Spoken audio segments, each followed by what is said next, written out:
सिकंदर शेख हा महाराष्ट्र केसरी रुस्तम हिंद असलेला पैलवान, महाराष्ट्राचा स्वाभिमान, महाराष्ट्राचा अभिमान, हा सिकंदर शेख आणि मी एका गल्लीत एका गावात राहिलेलो आहोत. त्याच्या पूर्ण कुटुंबाला मी स्वतः व्यक्तिशः ओळखतो. पूर्ण मोहोळ तालुका सोलापूर जिल्हा त्याच्या कुटुंबाला ओळखतो. हमाली करत आपल्या मुलाला जागतिक दर्जाचा पैलवान बनवलेलं त्याचे वडील आणि आज या महाराष्ट्राचा अभिमान असलेल्या सिकंदर शेखला शस्त्रास्त्र तस्करी प्रकरणात पंजाबच्या पोलिसांनी अटक केली. मुळातच हा विषय संपूर्णपणे संशयास्पद आहे. सिकंदर शेख याने आतापर्यंत पंजाब आणि हरियाणामधल्या शेकडो पैलवानांना चितपट केलेला आहे. पंजाबमध्ये जाऊन पंजाब आणि हरियाणाच्या पैलवानांना धूळ चारणारा हा महाराष्ट्रातला मराठी पैलवान याच्या संदर्भामध्ये आकसाने किंवा द्वेष भावनेतून किंवा भविष्यातल्या स्पर्धेतून बाद करण्याच्या करता हे पैलवान गँग मधून षडयंत्र तर झालं नाही ना, याच्या संदर्भानं खऱ्या अर्थानं तपास केला गेला पाहिजे. शस्त्रास्त्र तस्करी करून 2 रुपये मिळवण्याच्या करता सिकंदर शेखनं हे कृत्य केलं असेल याच्यावर कुठल्याही महाराष्ट्रातल्या जनतेचा विश्वास बसू शकत नाही.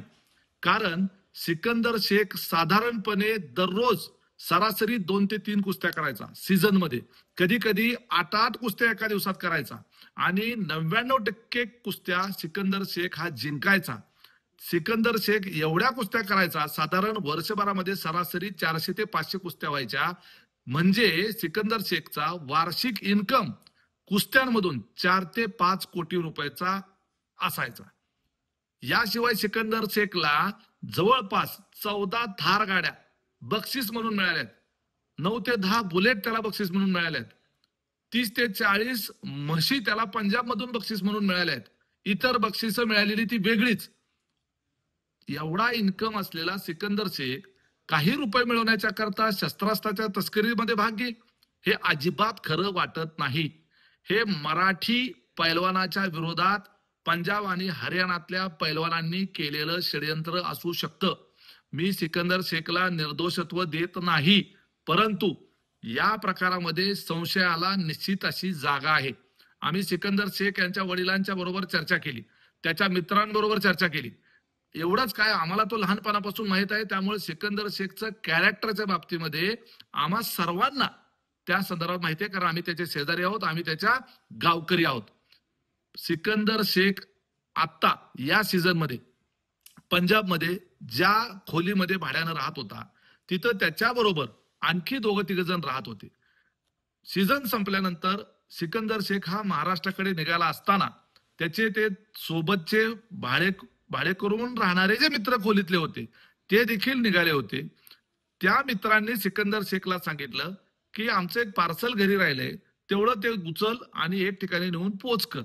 मित्रांच्या सांगण्यावरनं त्यांचं काहीतरी पार्सल आहे म्हणून पोच करायला गेल्यानंतर त्या ठिकाणी तो शस्त्रास्त्र पुरवतोय अशा पद्धतीचं आरोप होऊन त्याला अरेस्ट करण्यात आली अशी आमची माहिती आहे. सिकंदर शेखला त्या पार्सलमध्ये शस्त्र आहेत या संदर्भातली सुतराम कल्पना नव्हती. अशा पद्धतीची माहिती आमच्या स्तरावरून, त्याच्या कुटुंबाच्या स्तरावरून मिळालेली आहे. हा खरं तर तपास पोलिसांनी करायचा आहे, परंतु माझं महाराष्ट्राच्या मुख्यमंत्र्यांना माझं आवाहन आहे की महाराष्ट्रातला एक गुणी पैलवान ज्याने महाराष्ट्र केसरी ईर्षेवर मिळवली, रुस्तम हिंद झाला, भविष्यात आणखी स्पर्धा तो जिंकून महाराष्ट्राचं नाव मोठं करणार होता, त्या महाराष्ट्राचं भूषण असलेल्या या खेळाडूला पंजाब मधल्या पैलवानांनी किंवा इतर कुणी केलेल्या षडयंत्राचा बळी जाऊ देता कामा नये. त्याच्यामुळं राज्य सरकारनं याच्यामध्ये हस्तक्षेप केला पाहिजे आणि निष्पक्षपणे तपास व्हायला पाहिजे. याच्या करता महाराष्ट्र पोलिसांनी सुद्धा यात लक्ष घातलं पाहिजे.